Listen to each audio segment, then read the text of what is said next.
नमस्कार। साहित्य तक के बुक कैफे की एक दिन एक किताब में मैं जयप्रकाश पांडे आपका स्वागत करता हूं और आज मैं बाउल कवि लालन शाह की साधना और साहित्य पर लिखी पुस्तक रामेश्वर मिश्र इसके संपादक हैं, इस पुस्तक के साथ उपस्थित हूं। लालन शाह के बारे में बात करें उससे पहले मैं बता दूं कि रामेश्वर मिश्र पश्चिम बंगाल में कोयलांचल क्षेत्र में पैदा हुए, रानीगंज में, वहीं प्रारंभिक शिक्षा दीक्षा ली और विश्व भारती शांति निकेतन में वहीं से उन्होंने स्नातकोत्तर किया, हिंदी से शोध किया, पीएचडी की और वहीं पे 1981 से 2020 तक विश्व भारती में हिंदी विभाग में उन्होंने अध्यापन किया। बहुत सारी पुस्तकें रामेश्वर मिश्र की आ चुकी हैं और बहुत सारे लेख उनके प्रकाशित हो चुके हैं। दुनिया भर में हिंदी विद्वान के रूप में रामेश्वर मिश्र की अपनी ख्याति है। बाउल कवि लालन शाह, जिनकी बारे में यह संपादित पुस्तक है, आलोचना पुस्तक है, इसमें बहुत सारे आलेख हैं। और लालन शाह क्या थे, उन्होंने क्या लिखा, क्या गुना, क्या भुना और उनके साहित्य की क्या स्थिति है आज के समाज में, यह पुस्तक उसको बताती है। बहुत सारे विद्वानों के लेख हैं इसमें और साथ ही लालन शाह के 100 चुने हुए पद भी इस पुस्तक में मौजूद हैं। बाउल संगीत पश्चिम बंगाल की पहचान का संगीत है। जिस तरह से टैगोर संगीत की बात होती है उससे भी कहीं आगे बढ़ के बाउल संगीत की बात होती है। क्योंकि टैगोर जैसे विद्वानों पर भी बाउल संगीत का एक बड़ा प्रभाव रहा। लालन शाह 1774 में पैदा हुए और 1890 ईस्वी तक वह जिंदा रहे और उन्होंने बाउल साधक के तौर पर, बाउल कवि के तौर पर अपनी पहचान बनाई। यह साधना क्या है, बाउल संगीत क्या है? बाउल संगीत देह के माध्यम से जीवन को समझने का दृष्टिकोण देती है।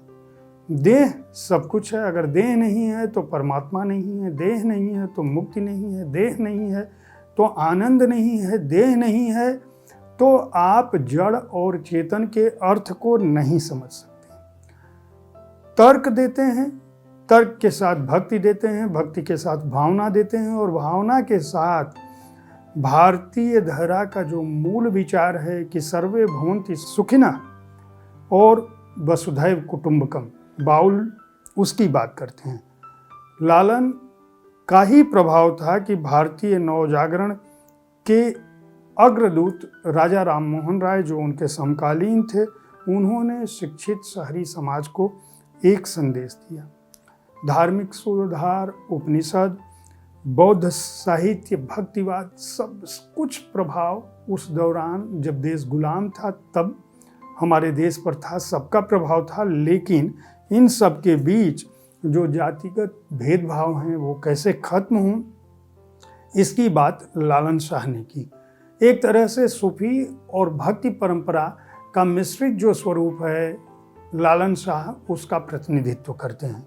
बाउल संस्कृत का शब्द है जो वातुल से बना है, जिसका हिंदी अर्थ अगर हम सोचें तो बावला, बावरा, बाउर ये है। यानी जो भक्ति में पागल हो, जो प्रेम में पागल हो, जो बावला हो, इतना बावला हो कि उन्माद में, भावोन्माद में उसको यह ना पता चले कि मैं कहाँ हूँ, यह धरती क्या है, यह जीवन क्या है, मृत्यु क्या है, आत्मा क्या है। विचारों से मुक्ति की बात करता है, लेकिन उत्साह के साथ, नृत्य के साथ, गायन के साथ। लालन शाह एक समूची बंगाली परंपरा के साथ साथ पूरे देश को उन्होंने प्रभावित किया।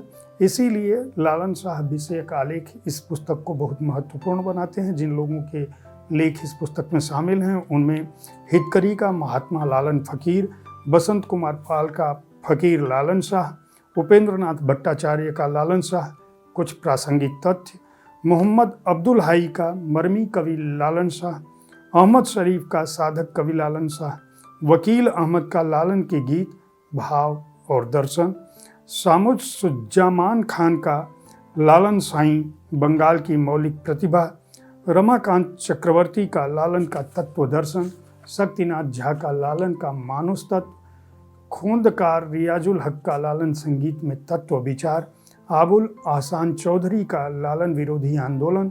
शक्तिनाथ झा का एक और लेख है यहाँ पे, भक्ति आंदोलन और लालन। रविंद्र गुप्त का लालन की दृष्टि में श्री चैतन्य।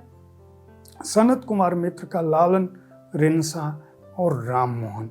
यह एक तुलनात्मक अध्ययन है जो राजा राम मोहन राय के द्वारा चलाए गए आंदोलनों में, भारत की कुरीतियों को हटाने में किए गए आंदोलन में लालन के गीतों का क्या प्रभाव रहा है और किस तरह उसने बंगाली समाज और बंगाली मनुष्य के साथ साथ पूरी भारतीय संस्कृति को प्रभावित किया, इसकी बात करता है।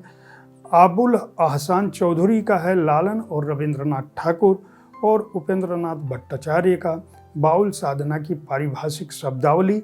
यह लेख इस पुस्तक को महत्वपूर्ण बनाते हैं। इसमें पहले ही मैं बता चुका हूँ, लालन शाह के 100 पद हैं, उन पर टिप्पणी, तुलनात्मक विवेचन और उनके अर्थ के अलावा पद सूची इस पुस्तक को काफ़ी महत्वपूर्ण बनाते हैं। इस पुस्तक को बांग्ला से, दूसरी भाषाओं से हिंदी में अनुदित करने में जिन लोगों ने काम किया उनका नाम है रूपा गुप्ता, हसीना यास्मीन, सुचिस्मिता दास, विजय भारती, रिया खातून, शकुंतला मिश्र, नवनीत आचार्य, श्री परड़ा तरफदार, अरुण होता, निशांत, रेशमी पंडा मुखर्जी, अनिंद्य गंगोपाध्याय, सुमिता चट्टोराज, अनुभूति मिश्र और रामेश्वर मिश्र। यह पुस्तक एक महत्वपूर्ण आलोचना पुस्तक है, पूरे बाउल कवि और बाउल संगीत को समझने की दृष्टि देती है।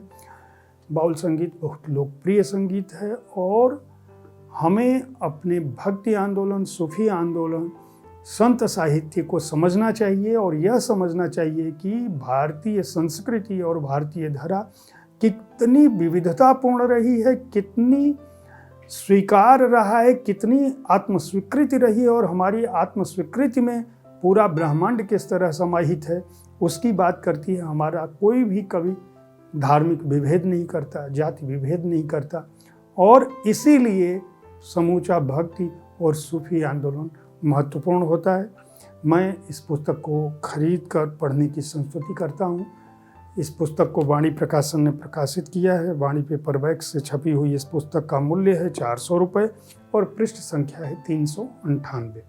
उम्मीद है साहित्य तक का यह एपिसोड आपको पसंद आया होगा। इस कार्यक्रम में आप किस तरह की पुस्तकों की चर्चा चाहते हैं, इनके बारे में अपनी राय से हमें ज़रूर अवगत कराएं। आपकी राय से हमें अच्छी पुस्तकों के चुनाव में मदद मिलती है और हम उन पुस्तकों की चर्चा इसलिए करते हैं ताकि आप उन्हें पढ़ें और आप समृद्ध हों। कल ठीक इसी समय ऐसी ही किसी एक पुस्तक के साथ मैं आपके पास फिर उपस्थित होऊंगा। तब तक देखते रहिए साहित्य तक। धन्यवाद।